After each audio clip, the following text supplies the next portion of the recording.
Los audios que hemos conocido donde aparece el excanciller Álvaro Leiva conspirando junto a lo más granado del golpismo colombiano y algunos insospechados invitados nos devuelve a la cruda realidad latinoamericana.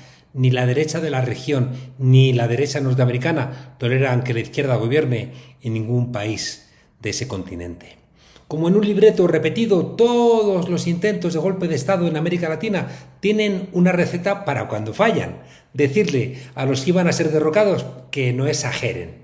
La izquierda es más radical y cuando optaba por las salidas armadas y algo le salía mal, pues guardaban una última bala en el fusil o tenían preparada una pastilla de cianuro para que no les torturaran, para no delatar a compañeros o para intentar que además de asesinarles les quitaran la dignidad. Todos los golpistas de la derecha norteamericana y latinoamericana juntos no tienen la dignidad del Che Guevara en la escuelita de la higuera.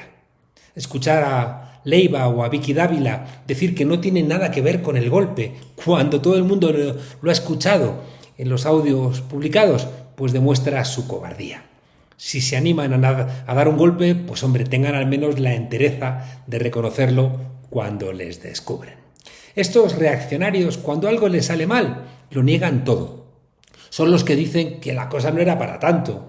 Lo dijeron en Bolivia cuando unos tanques quisieron cercar a Lucho Arce, en Ecuador cuando la policía intentó asesinar a Rafael Correa, cuando una bala se quedó encasquillada a centímetros del rostro de Cristina Fernández de Kirchner, o las muchas veces que han intentado tomar el poder en Venezuela y asesinar a Nicolás Maduro. Siempre, al fracasar, argumentaban que se trataba de una broma, que solamente eran documentos de discusión, que pasaban por allí y que no era nada serio y que los presidentes andan exagerando. ¿Qué es una bala o una pastilla de cianuro cuando tienes a tu lado a la CNN, a Tiempo, a Clarín, al Espectador, al Universal, La Semana e incluso al grupo Prisa, Caracol incluido, que ha publicado los audios con el complot contra Gustavo Petro en el diario El País? No nos engañemos, algo sacan de eso, aunque sea dar la sensación de que el país es un enorme desbarajuste. No en vano el diario El Espectador, una vez conocidos los audios de Leiva, tuiteaba que lo que estaba haciendo el excanciller no era un golpe, sino gestionando la salida de Petro. Claro, y Pinochet gestionó la salida de Allende, Jeanine Áñez gestionó la salida de Evo Morales, Dina Boluarte gestionó la salida de Pedro Castillo y la CIA, junto a la mafia, gestionaron la salida de Robert Kennedy en Dallas. En esos términos, no fue Yoko Ono, sino Mark David Chapman el que negoció definitivamente la salida de John Lennon de los Beatles. El presidente Petro llevaba tiempo denunciando un golpe en marcha contra él y su gobierno, pero los mismos que organizaban el golpe le acusaban de loco, de inventarse conspiraciones, de desvariar, porque negar el golpe en curso es una de las obligaciones de los golpistas. Hoy, con esos audios donde el excanciller Álvaro Leiva expresa con claridad sus intentos de acercamiento al gobierno de Donald Trump, de tener en la figura de Francia Márquez, de Vicky Dávila, de Miguel Uribe posibles sustitutos, o de expresar que, una vez muerto Petro, ya no habría problemas legales en la sucesión del presidente, pues queda claro que la extrema derecha colombiana, la norteamericana, el narcotráfico, algunos medios de comunicación, bastantes en realidad, e incluso gentes que han estado en la familia amplia del cambio en Colombia, han estado dispuestos a poner en marcha, a ejecutar o al menos contemplar o escuchar de una salida violenta del primer gobierno de izquierdas en Colombia en 200 años. Pero a diferencia de lo que ha sido la tónica en el continente desde el siglo pasado, ni Estados Unidos hoy gana ya las guerras, ni los golpes siempre triunfan. No pudieron con Chávez porque el pueblo se echó a la calle a exigir que regresara su presidente, y tampoco todas las veces que lo han intentado contra Maduro. No pudieron con Correa porque había pueblo respaldándole, aunque las divisiones internas terminaron entregando el gobierno. Regresó el MAS a Bolivia, aunque una vez más las divisiones en la izquierda prometen hacer lo que no logró la derecha. Regresó la izquierda a Honduras con Xiomara Castro, a Guatemala con Bernardo Arévalo. Regresó Lula después de que le metieran injustamente en la cárcel 580 días. No pudieron con López Obrador después del desafuero, ni el fomento de las divisiones internas quebraron la unidad de Morena, que permitió el triunfo contundente de Claudia Sheinbaum. Al final, las divisiones internas, tomemos nota, son más eficaces en el hundimiento de la izquierda que los intentos de los golpistas. Si miramos el mapa latinoamericano, al final les ha salido bien ¿dónde? En Argentina, donde han colocado a Javier Milei, una marioneta norteamericana; en Ecuador, aunque el país esté tomado por los narcos; les ha salido en El Salvador con Bukele, que es otro peón norteamericano y que en su día estuvo en el Frente Farabundo Martí; les salió bien en Chile porque hicieron naufragar la Constituyente. Y por eso les resulta tan importante que caiga Colombia, porque piensan que si cae Colombia caerá como en un dominó el resto de la región. Y por eso llevan muchos meses intentando un golpe de Estado contra Gustavo Petro, que debiera parecerse más a lo que pasó en Perú con la destitución de Pedro Castillo y su sustitución por alguien del entorno, pero que también contempla un magnicidio, como el que perpetró Pinochet con la ayuda de la CIA y de la democracia cristiana chilena.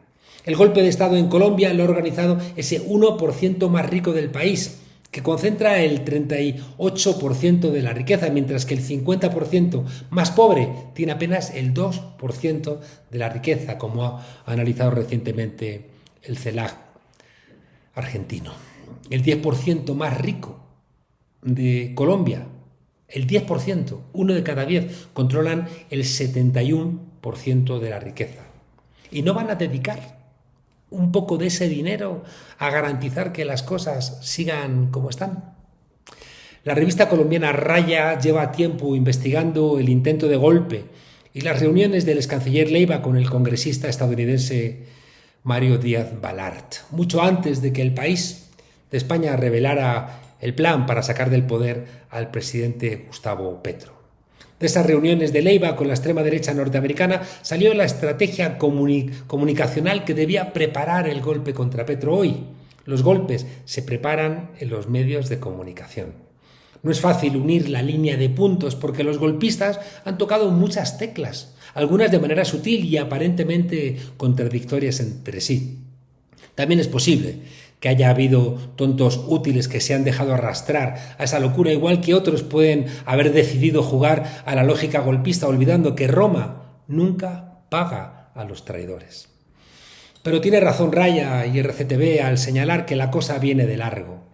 Como ocurrió con la Segunda República Española, el intento de golpe nació en la misma noche que ganó el Frente Popular en España y en Colombia en la segunda vuelta Gustavo Petro. Pero en los últimos 7 meses todo parece haberse acelerado, coincidiendo también con la iniciativa de Trump de poner de rodillas al mundo. El 26 de enero de este año, recuerda Raya, el congresista estadounidense Mario Díaz Balart publicó en su cuenta de X un mensaje con un tono amenazante en contra del presidente Gustavo Petro y anunciando consecuencias graves si éste no se plegaba a los designios del gobierno de Donald Trump. Dijo Díaz Balart, este exponente de la reacción norteamericana: el presidente Gustavo Petro está destruyendo innecesariamente la relación especial entre Colombia y Estados Unidos. Es hora de que Petro reconsidere su postura hacia los Estados Unidos antes de que las consecuencias sean aún más graves. ¿De qué estaba hablando? Pues estaba hablando de que no aceptar la repatriación como si fueran ganado, esposado, sin juicio y sin sentencia de los colombianos expulsados de Estados Unidos era un mal ejemplo para la región que debían frenar. Si repasamos la cronología de los últimos meses, quizás sea más sencillo juntar esas piezas del puzzle golpista. El primer Consejo de Ministros televisado en Colombia podría ser el comienzo de una nueva etapa, donde el mensaje que han querido lanzar los golpistas es: el país no funciona, no hay gobierno, no hay rumbo. Y no olvidemos que en ese primer gobierno se intentó compartir el poder, aunque si mezclas el agua y el aceite siempre termina subiendo a la superficie. Fue en diciembre de 2024 cuando Leiva ya trinó, diciendo que se iba a los Estados Unidos a ver qué le traían allí de regalo los Reyes Magos. La izquierda no puede permitirse el lujo de ser ingenua. De ahí que contrastara lo que pasó en ese Consejo de Ministros, donde no parece que todos y todas estuvieran leyendo bien el contexto del país. Ese mensaje de caos contrastaba con el apoyo popular a la consulta planteada por Petro para la reforma laboral que se pretendía frenar desde las instituciones. Mientras se quería dar la impresión de desorden institucional, pero la reforma es que tenía una aprobación popular entre el 75 y el 92% del pueblo de Colombia. En marzo de ese año, 8 senadores que habían sido partícipes del fracaso de la reforma laboral en el Senado se reunían en los Estados Unidos con este congresista, con Mario Díaz-Balart y con otros senadores gringos, con un punto único en la agenda: desestabilizar al gobierno de Colombia. La reforma laboral fortalecía los derechos de los trabajadores, modificaría la jornada laboral nocturna, que empezaría desde las 6, facilitaría la formalización de los empleos, reforzaría las indemnizaciones por despidos sin causa justa, reconocía y exigía el pago de las horas extras. Los senadores que estaban en contra de esto para su propio pueblo son los que estaban a favor de reunirse con Díaz-Balart. El padre de Díaz-Balart fue ministro del dictador Fulgencio Batista y su tía fue la primera esposa de Fidel Castro. Díaz-Balart representa, con todos esos traumas, un distrito del sur de Florida, con una fuerte comunidad de origen cubano conservador, y es muy cercano al secretario de Estado Marco Rubio.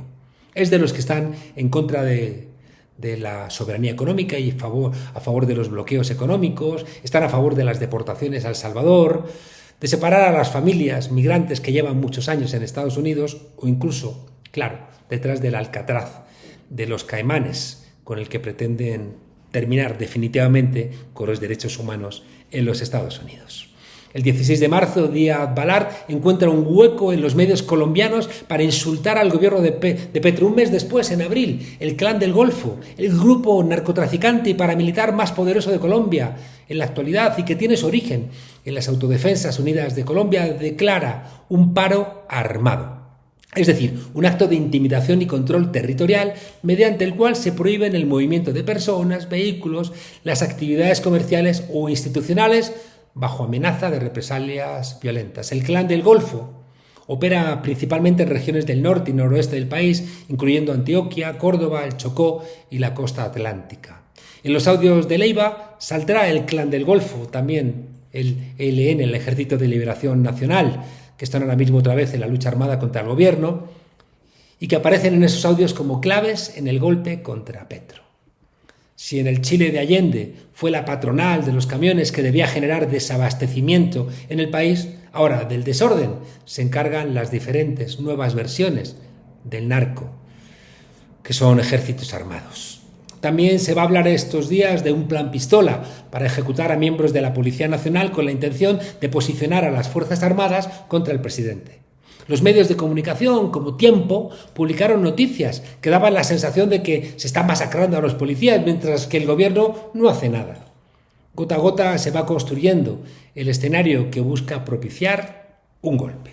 El canciller Leiva publica el 22 de abril la primera carta acusando al presidente Petro de supuestos problemas de adicción.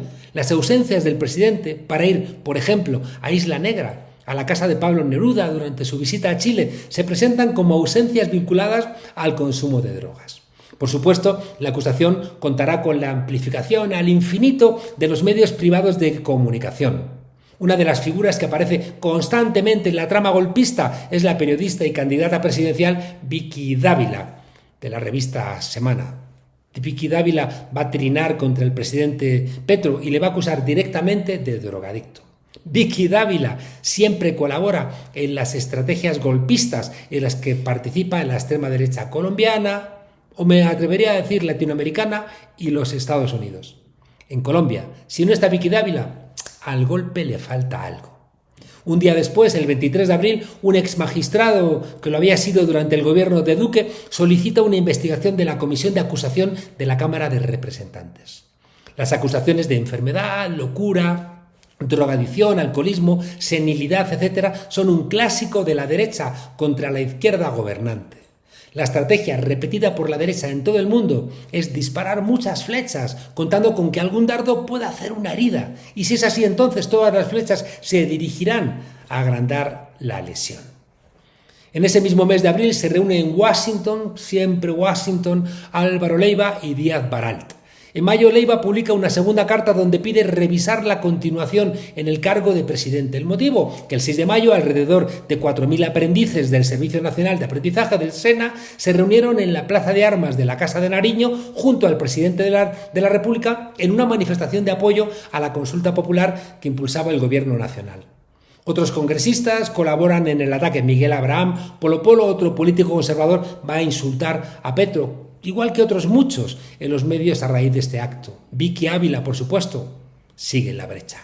El 14 de mayo se incorpora a la discusión el senador norteamericano de origen cubano Carlos Jiménez, quien insulta también al presidente Petro, diciendo que con mucho respeto no necesito que nadie me convenza que Gustavo Petro es un drogadicto, corrupto, patético, incompetente y peón del dictador Nicolás Maduro. Casi nada. Petro continúa, ha convertido a Colombia en el hazmerreír del mundo y todos los días lo comprueba más. En esa línea de presión, el secretario de Estado norteamericano, Marco Rubio, terminará llamando en julio a consultas a su embajador como una forma de presión, lo que va a provocar, claro, lo propio en un país soberano, la llamada a consultas a su embajador desde Colombia. Claro. Esta tensión sería aprovechada por los medios para insistir en una supuesta falta de rumbo del país, cuando lo normal es que los medios colombianos hubieran defendido la soberanía del país y la decisión del gobierno, y no, como hicieron, al contrario, la injerencia norteamericana. El 18 de mayo se inician atentados en el Valle del Cauca. Con lo que no cuentan los golpistas es que a pesar de las bombas, el pueblo iba a seguir saliendo a la calle a defender a su presidente. El 1 de junio aparece la tercera carta de Leiva. Ya no más, presidente Petro, es hora de irse. El 6 de junio es el atentado contra el candidato presidencial Miguel Uribe, terrible, que aparecerá en los audios publicados por El País como un posible sustituto de Petro junto a Francia Márquez y a Vicky Dávila. Los latinos se preguntaban qui prodest. ¿A quién benefician las cosas? ¿A quién beneficia el atentado contra el conservador Miguel Uribe? Claro, el 9 de junio, como si se tratara de un guión orquestado, Leiva sugiere que el atentado a Uribe es responsabilidad, cómo no, de Gustavo Petro. El 10 de junio se registra una escalada de atentados en el suroccidente del país. Para continuar con el escenario de un país sin orden, Vicky Dávila anuncia que tanto ella como María Fernanda Cabal están amenazadas de muerte.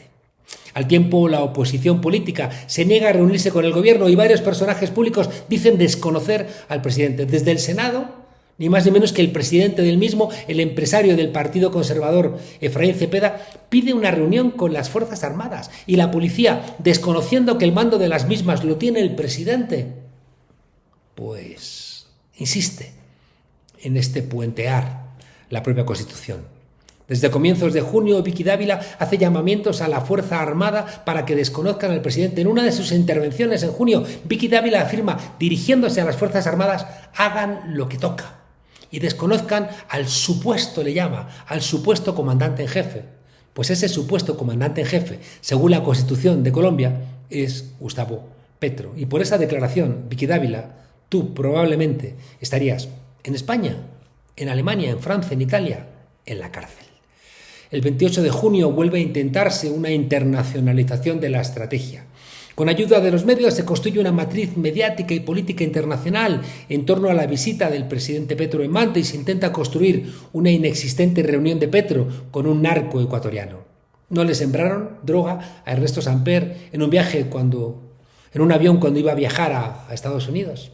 Igualmente, en julio sale de la Cancillería Laura Sarabia en una discusión con la gestión de los pasaportes, que en verdad es algo más que la gestión de los pasaportes. La multinacional Thomas Gregg & Sons tiene el control de los datos del país desde hace más de 20 años. Y eso pone en riesgo clarísimo la seguridad de Colombia en manos de una multinacional, cuando le corresponde al gobierno toda la responsabilidad sobre algo tan delicado como la data de toda la ciudadanía y sobre la capacidad de expedir documentos para entrar y salir del país. Y si Thomas Gregg & Sons no lo garantiza, es normal que se busquen alternativas. Como decíamos, ni siquiera gente que ha estado en el gobierno parece entender el contexto golpista en el que está sumida Colombia. Lo que los audios del excanciller Leiva han demostrado es que desde hace al menos 7 meses se está preparando un golpe de Estado contra Gustavo Petro, donde no hay que descartar planes con intentos de asesinato, que forman parte del modus operandi de los que organizan este tipo de fechorías. No están implicados en los planes del golpe grupos armados como el Clan del Golfo o el ELN, pues entonces es lógico imaginar que vayan a intentar volar el avión presidencial, que pongan coches bomba en los trayectos presidenciales o que usen a francotiradores. El mundo, y también Colombia, está atravesado de enormes transformaciones y que van a caer o del lado de la democracia o del lado de la autocracia. Enfrente de este escenario, del que forma parte de la discusión geopolítica que hay en el mundo, el gobierno colombiano tiene a su lado, en una gran mayoría, al pueblo, como ha manifestado el apoyo en las calles, incluso pese a los coches bomba, y se muestra el respaldo popular en las encuestas a sus propuestas de cambio. También en una agenda legislativa que ha mejorado la vida a millones de colombianos y colombianas, y lo que no es menor, en la apuesta por la unidad política, expresada en la construcción de un nuevo partido, del pacto histórico que deberá continuar después con la articulación de un frente amplio con otras fuerzas que apoyan el proceso de cambio y la agenda alternativa.